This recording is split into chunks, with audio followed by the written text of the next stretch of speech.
Welcome back, everyone, to our final episode in the Feathers of Hope podcast series. Today, it's my pleasure to welcome Jade Willoughby, who's joining us today, Talon Bird, and Darlene Olimb.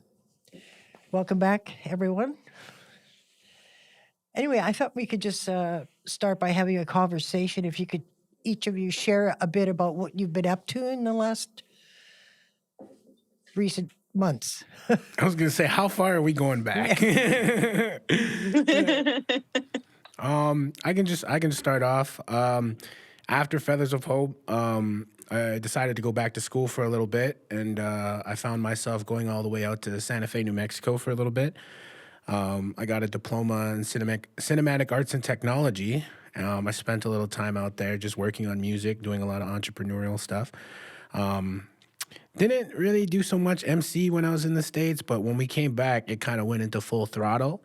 So I've been just, doing powwows, doing youth conferences, youth elections, whatever it may be, and still pushing my music. I had an EP come out last year for January called the Faded EP. I've gone into like multiple competitions, doing a lot of promo. I got an album coming out this year I'm pretty excited for. So, utilizing the tools and, the comfortability that Feathers of Hope gave me, I still, pushing in my day-to-day, trying to be great, trying to create legacy for sure. Awesome. Excellent. That's awesome. I love watching Talon and his journeys. He's an amazing performer on and off stage. I appreciate you. Yes, no, I appreciate you. Every time I'm like, that's my cousin. Just very proud. Yeah, much love, much love. For myself, I'm just kind of currently I'm in New York. I'm starting a new journey for myself. I've just signed a worldwide contract. So I am going to be stepping into a lot of new international waters I've never been in before. I just actually arrived in New York like literally 2 days ago, and I'm kind of still celebrating the fact that Little Bird was my first lead role I've ever filmed, and so that the full series, all 6 episodes, is available on Crave TV and APT and Lumi. So I'm just kind of trying to settle down from the whirlwind of all of this and trying to just, enjoy every little bit. And I'm currently studying linguistics as well. Part-time at the University of Victoria. So I'm working towards my certificate of indigenous language revitalization, and I'm eventually going to pursue that master's PhD level. Awesome. Just kind of, look out. I got to follow my sister. She's got that double degree and she's going for her master's. So, she set that bar high. So, I always look to my little sisters for inspiration and, kind of that little nudge, like step up your game, girl. And they're inspirational. So it's a little bit about what I've been up to. Excellent. Maybe you could now switch to identifying any barriers to opportunity in your journey. We can talk about the stuff that aren't the barriers. I feel like a big portion that it comes back down to was that Feathers of Hope was always for young people, and there's no precedent. Well, there is maybe a few, but nothing that is like actually still like around that's empowering young people. When people hear about empowered young people, they don't even know what to think or expect, and then when you have that mentality, when you have that become part of your personality, a lot of intimidation, whether it be from like old grandfather organizations, from people stuck in old mindsets and everything, like ageism is still a pretty big thing. Like a really, really big thing. So whether it's, I'm negotiating contracts in front of board of directors or, simple people, just a nonprofit or just, basically entrepreneurs such as myself, like, the skills that come back and the barriers that are, I have to utilize these skills to overcome and everything like that, whether it be ageism, racism, discrimination, or whatever it may be. There is hella barriers, but Feathers of Hope has taught me enough skills and tools to navigate it, if that makes sense. You know what I mean? So like obviously you're not going to win every fight, and some fights are just pointless. You pick and choose your battles for sure. But at the end of the day, the barriers are still alive and well. But having this safe space, having the tools and everything to navigate it is really makes it a bit easier. Not going to say it makes it like complete walk in the park, but things like these are important for young people, not only for myself to pick up, because I know for a fact, like, what I know, other people might not know, and there could be people being taken advantage of, whatever it may be. So I do my best to not only instill, the teachings or what I know in other people, but just to, help them advocate for themselves as well. Yeah. Barriers, bro. Barriers. What about for you, Yeah, Jade? I agree. I think for myself personally, I had carried my own personal barriers, through my own like self-talk, mental health, where I was at emotionally. Barriers that of course just come to mind is financially, investing in yourself, investing financially in, the things you need to be able to do the job, things you need to accomplish what you want to do, also that time and that dedication. I think a barrier for myself was procrastination. Like, in my building, my gym's on the second floor, and I'm like, I'll go. I never went. It's been 6 months. It's on the second floor. I'm still proud of you. It's all good. Yeah. So Yeah. like just recognizing, I think, what barriers actually, like, barriers shift and change, I think, depending on the journey and what you're pursuing. But it's always very, very smart. For me, my biggest barrier that I learned the hard way was my financials, my taxes, keeping tabs on all that, making sure all that's, straight and everything's all right. So It's such a that for nightmare, me, isn't it? Oh it's a my. nightmare. Big brother does Actually, I've not had days play. where no, and just for everyone pursuing their dreams, do not think you can spend all your money without putting aside a portion for the Sales government, tax because they come. applicable. Yeah. It's 13% in Yes, Ontario, guys. Sales tax applicable. yes, Save it. yes. Save it. Do not do what I did and spend it all, and then all of a sudden you get a $30,000 bill in the mail. Yeah. Not cool. Not So cool that at for me, all. that was just, I think it was just that lack of business knowledge behind what I was actually trying to do proved to be a big barrier for myself. Yeah. Can you talk about how your identity plays a role in perhaps, in the creation of your own business or your own brand? Yeah. Specifically for me, even Feathers of Hope ties into it. Like, my whole life, I've been around people wanting to change, people wanting to heal, and that's not a bad thing. I'm not trying to throw a connotation on it. I'm actively around people who want better for not only ourselves but our community. Like, that's a beautiful thing to say. That's a beautiful thing to be a part of. Growing up and having all these values, all these teachings instilled in me and everything like that. Like, I really wanna. Like, I'm trying to be great, I may have, everyone makes mistakes. Everyone, goes on learning and stuff like that. But it's like, at the end of the day, it's really what you want for yourself. You put yourself to sleep, you wake yourself up, you brush your teeth. You know what I'm saying? Like, it's really all comes down to what you want for yourself as an individual out of this life that you've been given. And when it comes down to all the teachings, all the experiences, all the safe spaces, all the people that I've even met, that, have empowered me, they say that I inspire them or whatever, but it's usually most times the other way around. Like, they keep me going. You know what I mean? They keep me coming back when people say that, like, oh, you're the Feathers of Hope dude, or like, oh, I met you at the forum and everything like that. Like, just those little things, like, you would think you'd be able to shake it off. But in my mind, I get flushed with emotions and memories and, teachings and stuff. And, all the people that were there with us that aren't here today, like, there's so many things that go into healing, and it's, again, some of the easiest work requires the hard, some of the easiest solutions require the hardest work. And that's important. So, like, I kept those things with me in my day to day. Like, I show people my tattoo. I was like, you ever heard of Feathers of Hope? Like, that's how I learned about this. This is why I believe that. This is why I do these things. Like, whether I'm, out in my community or anything like that. Like, I just try to bring in those basic things of advocacy and stuff like that. And I ended up doing it in my business. Like, I created labels to help empower young indigenous artists, people who don't have the skills to navigate a social system. You know what I mean? Like, a system where you have to pay for studio time, a system where you have to find a manager. Like, I give them the tools and everything they need to help succeed. I give them the spaces and stuff like that because I actively want not only entertainers, like, I want I want people to pursue their dreams. Like, I want people to be great just like me. So I create these labels to give them the tools and the accessibility they need to help, create and do whatever they want to do through any artistic medium that exists. And that's Earthling Art Collective, as well as IBLV TV. Check us out. Yeah, that's what I did for my businesses. Yeah, and I think just to kind of complement that, I think your identity is such it's one thing that is constant. It will evolve with you.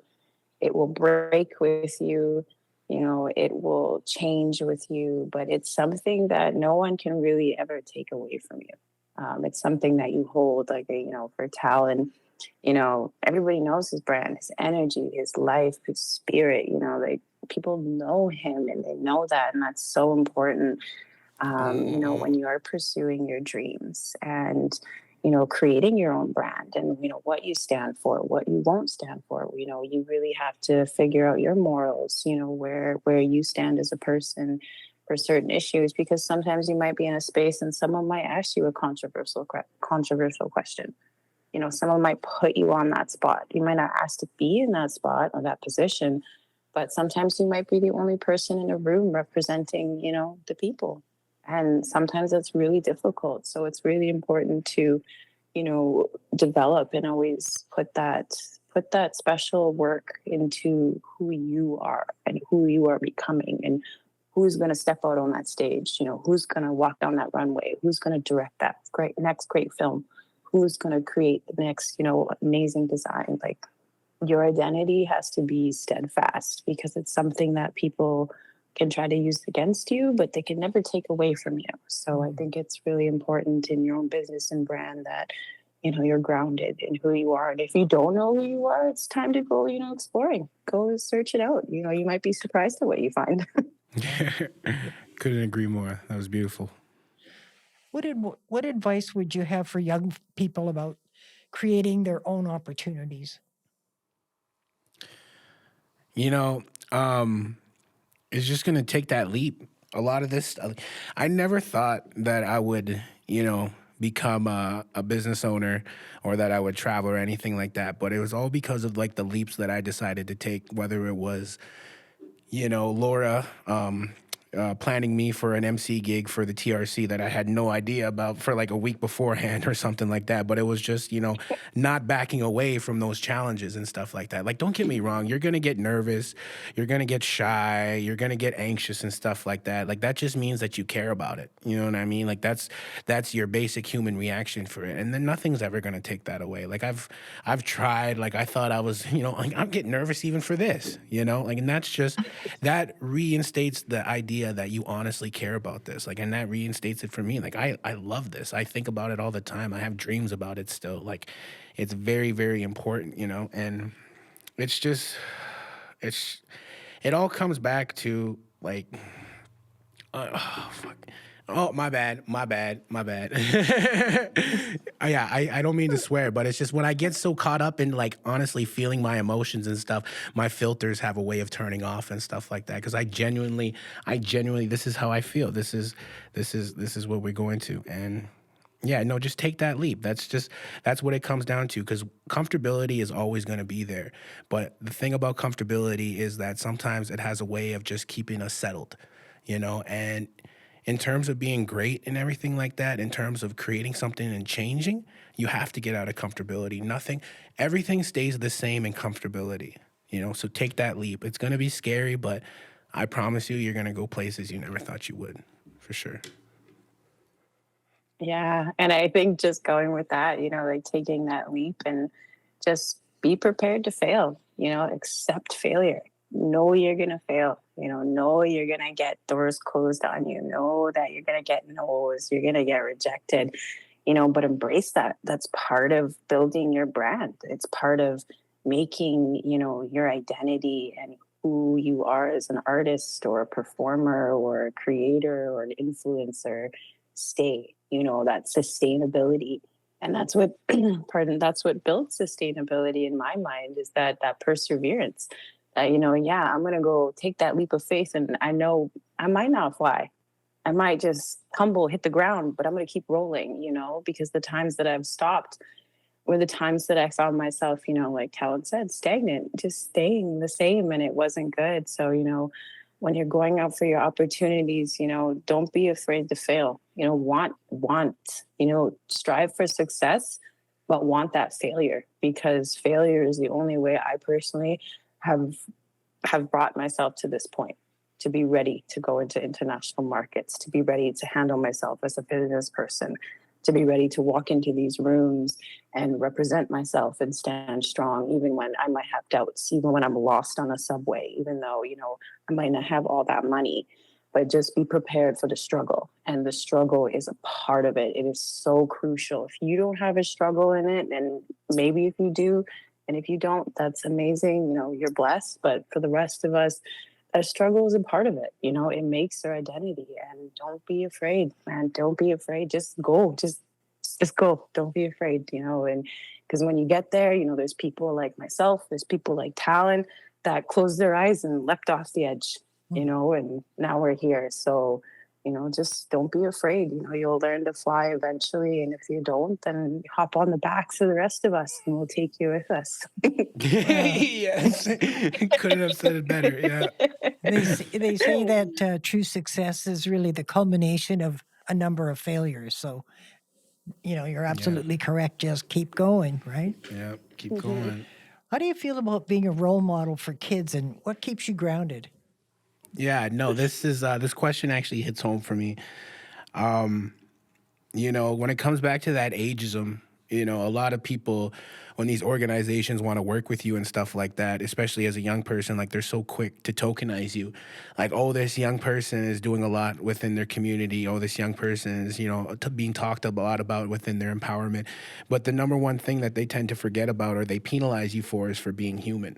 And it comes back to image. It comes back down to all these things. Like, yeah, I'm an entrepreneur and everything like that. I love to do the MC work. I love to empower my young people.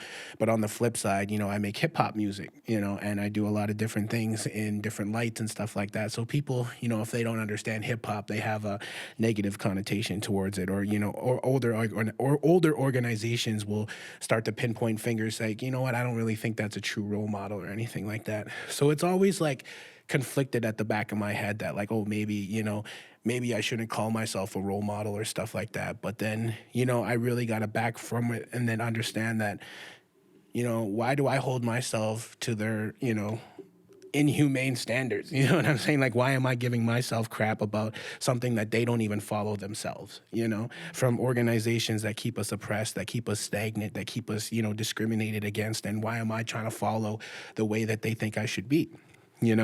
And like Eddie was saying earlier in the previous podcast, when all these young people message you and they say, they're inspired by you, they're this, that, and everything, like that is what makes you a role model. You're not a role model because you're out here promoting a healthy lifestyle and lying about it. Maybe, I don't know. Some people are, some people aren't.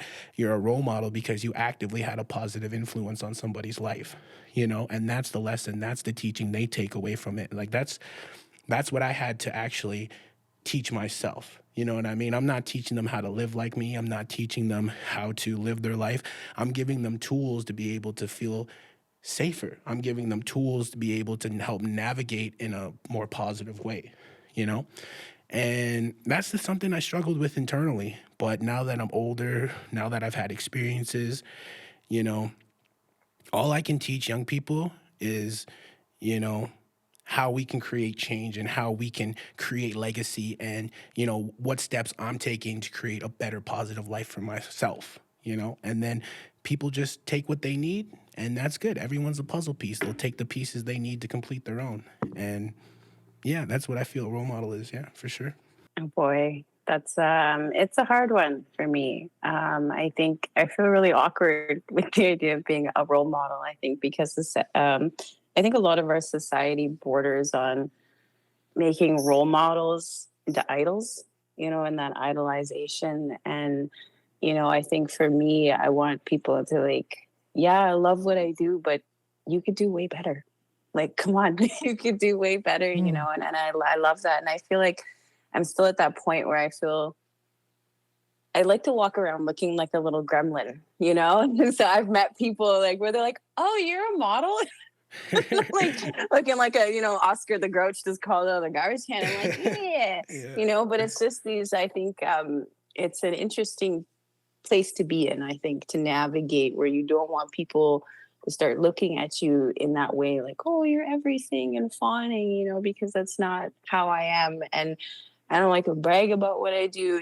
For me, what I do is the same thing as anyone else in any other job, and so I think that appreciation is so important, but it's like, I was you, like, you're me, like I you am you you. can, Yeah. literally, Yeah. I am you, like, Yeah. you will be here if you keep believe in yourself. Even if you don't believe in yourself, just pick yourself up when you think you can, pick yourself up, because you could be here. This is you. You're just looking at a mirror reflection. That's all. You're just looking at you in the future, and all these possibilities and all these opportunities, like for myself, to travel the world and, to do all these things, film and, film Vikings. And I was like, you're one step away from that, so I'm just your guide. I'm not a role model. Like, I'm just your guide. And I feel like that's what I prefer to be called, like a guide along the way. I love that. Yeah, I'm just your Nice. guide, Yeah. like a Let me write sage. I that feel down. like Gandalf, like I want the white stick, like Yeah. everything. Like, I'm just showing you the way. Yeah. Like, you're just passing me along in your journey. And I think that's one thing for me that, I don't ever want to have, is I don't want to have a huge following of fans and following. I'm like, I literally want you guys to keep passing me by and wave at me as you go. Like, and I'm going to cheer you on. Like, that's it, So for me, I think it's sort of a little bit of a double-edged sword for me, and I just try to navigate it very delicately, so that I'm a guide and not an idol. So, what are the things that you think young people need to take seriously if they want to be successful? Financial literacy. Those things aren't taught in schools. They don't even teach you how to file your taxes. Like, hopping off of what Jade said, like, not a lot of people pay attention to that. They get like one opportunity or one or two opportunities, and this is just the start of it. Like, I'm just speaking from experience. And you take that for granted. You get overwhelmed by it. You don't really pay attention to it, but Big Brother does. Yeah. Big Brother pays attention for sure. And then 3 gigs turn into 6, 6 turns into 15, and then out of nowhere you're over your $10,000 entrepreneur limit. So it's not only understanding that, but even like creating contracts with organizations that have actual lawyers on retainer versus you're just working out of like where X, Y, and B are in a basement, right? So financial literacy, even just actual literacy, it's very important, especially if you're going to do like the entrepreneurial stuff. Like, you have to be able to not only read between the lines, but understand what the lines mean, right? Like, Right. and yeah, no, that's just basic financial literacy, basic understanding of the laws, contract agreements. And then another thing to take serious, just for like anybody coming up and wanting to like do the entrepreneurial stuff, is punctuality. Punctuality is going to be the difference between you and everyone else. Like, I know as indigenous people, we have a big thing for Indian time or whatever this shit. Oh my God. But the reality is that, the person who shows up first for work, is always going to be the most remembered, right? Like, people don't forget that. And that's just what it comes down to. If you want to do this, do it. If you don't, go find something else to do. And that's okay, and that's okay. That's the number one thing when it comes back to these failures. Like, not everything's for everybody, and that's okay. Yeah. Yeah.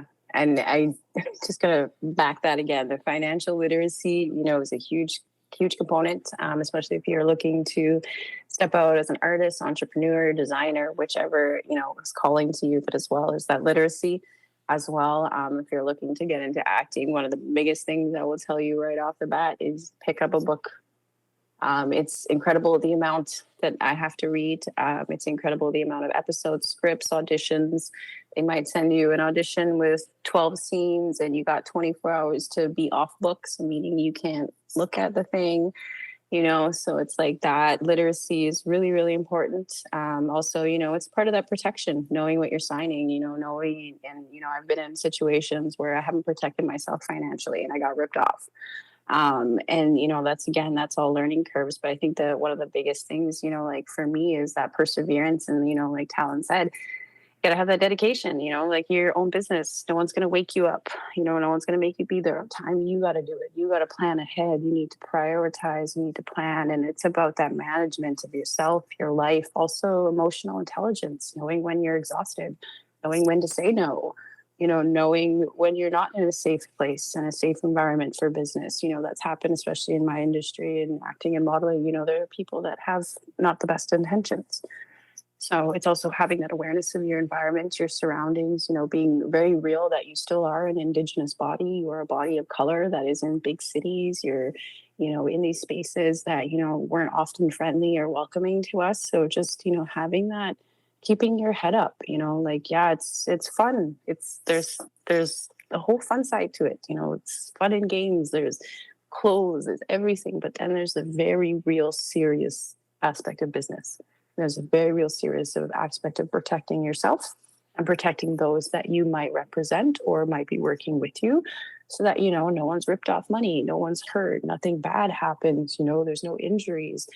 People go missing. You don't have items go missing if you have a show, So there's just all these different areas of overhead that you have to consider as you're going forward.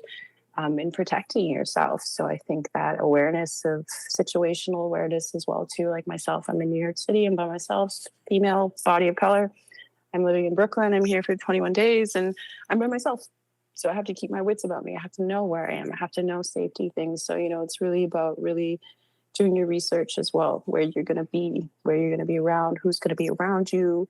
I'm a big fan of Googling everyone I work with. I Google them days in advance. If I get a casting or if I get a job, I'm looking up who's directing this. I'm looking up because I like to be prepared as possible so that I don't get a surprise when I walk through the door or I'm left being like, I should have looked that up. So yeah, just protecting yourself. You're your biggest asset in this business, and you're your biggest client. You're your biggest, source of energy and creativity. So you have to protect that.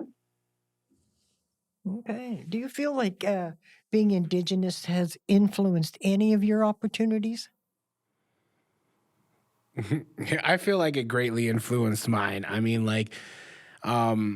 just the basic notion of there's not a lot of Indigenous rappers, and if there are, there are maybe 2 or 3 that are actually well known. I don't mean to but I'm talking about actual making on top 100 Billboard charts and stuff like that. You know what I'm saying? Don't get me wrong. We have entertainers all over Turtle Island, but in terms of making it into that mainstream media and stuff like that, yeah, for sure. I've had opportunities just open the door just because I'm visibly Indigenous, long hair, kind of tokenized and everything like that, or even in the entrepreneurial sense. Places want, poster boys, for Indigenous issues, and at the end of the day, I don't mean to say you're Indigenous if you're Indigenous, but for just the way that people do portrayal of media and stuff like that, they feel like you need to have high cheekbones, red skin, long hair to be Indigenous. You know what I'm saying? So a lot of opportunities open just based off of that notion alone. But then also too, on the flip side, the positive work that I do within my communities. And then that's when it comes from, Indigenous people opening the door for me. Organization, I love what you do with the young people. Can you come do this here? Can you do that? So yeah, it's 50-50. Don't get me wrong. But yeah, being Indigenous for sure. Okay. Yeah, I'm going to just, again, echo it's 50-50.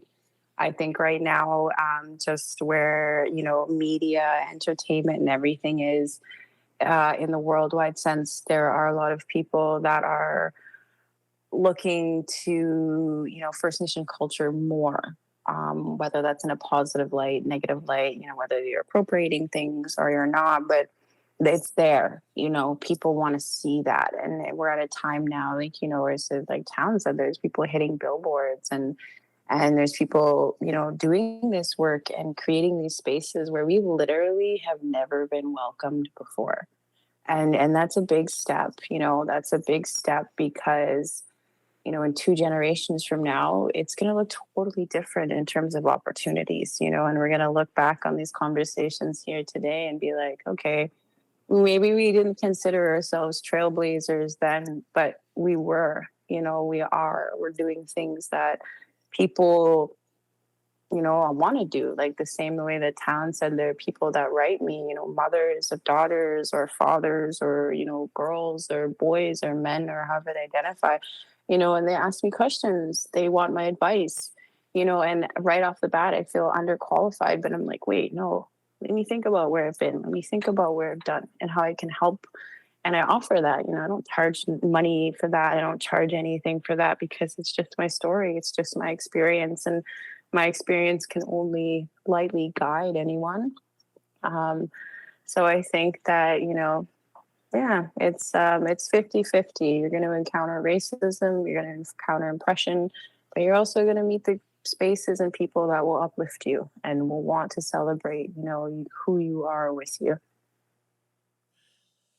Well, Jamie, which to both of you for coming in today and sharing your journey with us and the opportunities and issues that you faced on your journey and now bring back as leaders, in your own right to hopefully influence young people on their journey. So, Jamie Gwitch, thank you so much. Thank you, Betty. Yeah, me good. Thank you, Jade. Good Appreciate you. Yes, me good. Talent, lots of love, always. Always. Thank you too, Darlene. Thank you for joining us. Appreciate you.